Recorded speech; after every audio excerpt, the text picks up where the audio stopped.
नमस्कार, मी ऋषिता परांजपे. अमेरिकेत न्यूजर्सीमध्ये मी राहते. गट क्रमांक 2 इयत्ता 9वी ते 12वी मधून मी भाग घेतलाय आणि माझा विषय आहे सावरकरांच्या विचारामधला हिंदू. स्वातंत्र्यवीर सावरकरांच्या विचारसरणीचा हिंदू आणि हिंदुत्व हा कणा आहे.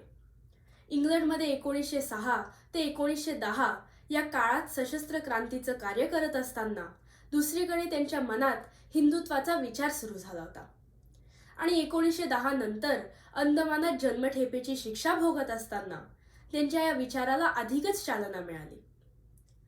ज्या हिंदुस्थानच्या स्वातंत्र्यासाठी आपण सशस्त्र क्रांती करत आहोत, अंदमान भोगत आहोत, त्या हिंदुस्थानात हिंदू कोण, राष्ट्रीय कोण हे आधी निश्चित केलं पाहिजे.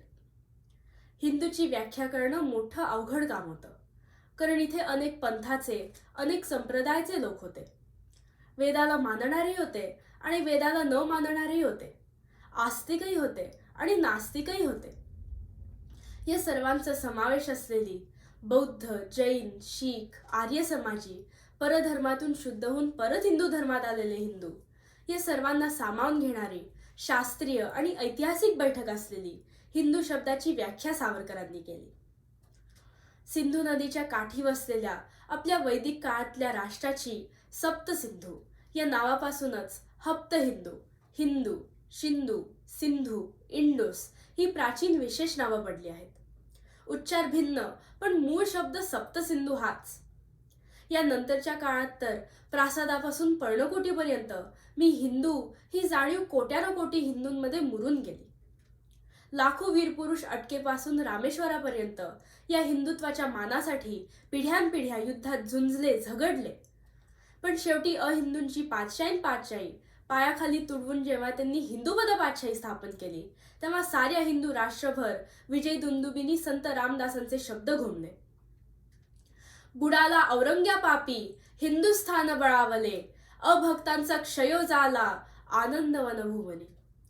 म्हणूनच हिंदू हा शब्द विशिष्ट धर्ममत दर्शवणाराच फक्त नाहीये, तर तो राष्ट्रवाचकही आहे, हे सावरकरांनी बिंबवलं.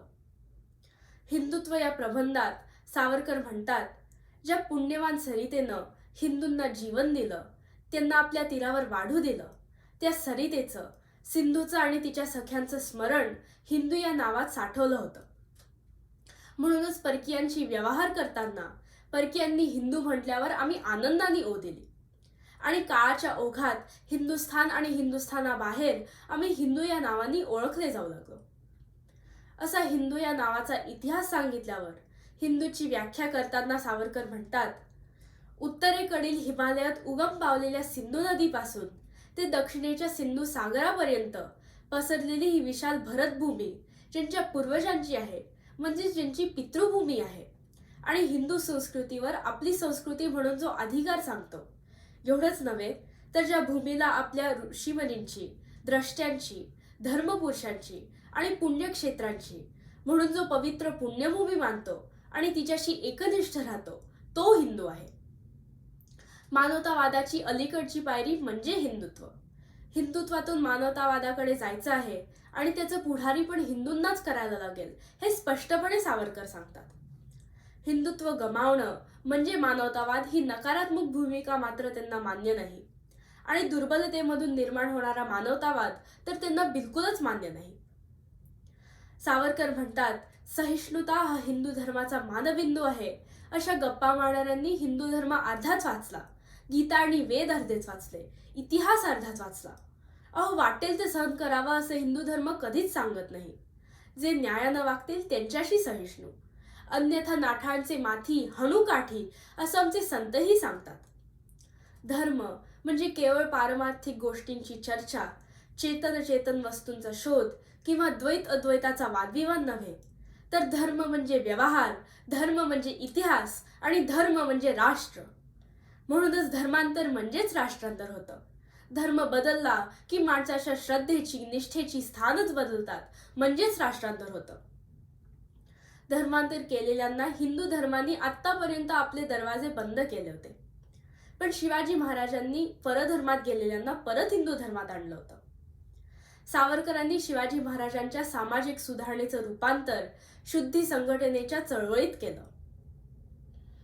रत्नागिरीला पतितपावन मंदिराची स्थापना सुधारणावादाचं पालन करण्यासाठीच केली.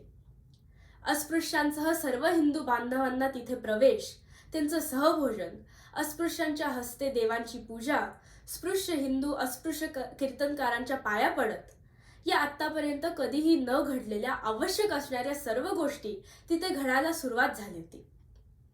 सप्तबेड्यांनी जखडला गेलेला हिंदू समाज मुक्त करण्याचं स्थान म्हणजेच हे पतितपावन मंदिर. आणि तिथे नतमस्तक होणारा प्रत्येक माणूस हाच होता सावरकरांच्या विचारामधला हिंदू. सावरकरांनी सनातन म्हणजेच हिंदू धर्माची व्याख्या विज्ञाननिष्ठ दृष्टिकोनातून केली. सनातन म्हणजेच शाश्वत, विज्ञान हेच शाश्वत असल्याने हिंदूंनी विज्ञानाची कास धरावी. त्यांना परंपरानिष्ठ हिंदू समाजाचं रूपांतर आधुनिक समाजात करायचं होतं. धर्मग्रंथ वंदनीय आहेत, पण सर्वस्वी अनुकरणीय किंवा आचरणीय नाहीत. भाकड धार्मिक कथा, अंधश्रद्धा, समजुती ही विज्ञाननिष्ठ मार्गातील ढोंड नसते. राष्ट्र प्रगती पथावर नेण्यासाठी हिंदुत्वाचा, हिंदू राष्ट्रवादाचा, बलोपासनेचा, सैनिकीकरणाचा आणि शस्त्राचाराचाच प्रसार व्हायला पाहिजे, असं लोकनिंदेची पर्वा न करता आक्रमकपणे त्यांनी सांगितलं. म्हणूनच हिंदू राष्ट्राच्या भाग्यशाली भविष्यासाठी हिंदूंच्या स्वत्वाचं, स्वातंत्र्याचं आणि अभिमानाचं दैवत असणाऱ्या सावरकरांनी दिलेला हा मंत्र संध्येसारखा पुन्हा पुन्हा जपूया आणि आचरणात आणूया. आ सिंधू सिंधू पर्यंता यस्य भारत भूमिका पितृभूः पुण्यभूश्चैव सवै हिंदुरिति स्मृतः, सवै हिंदुरिति स्मृतः. वंदे मातरम. भारत माता की जय.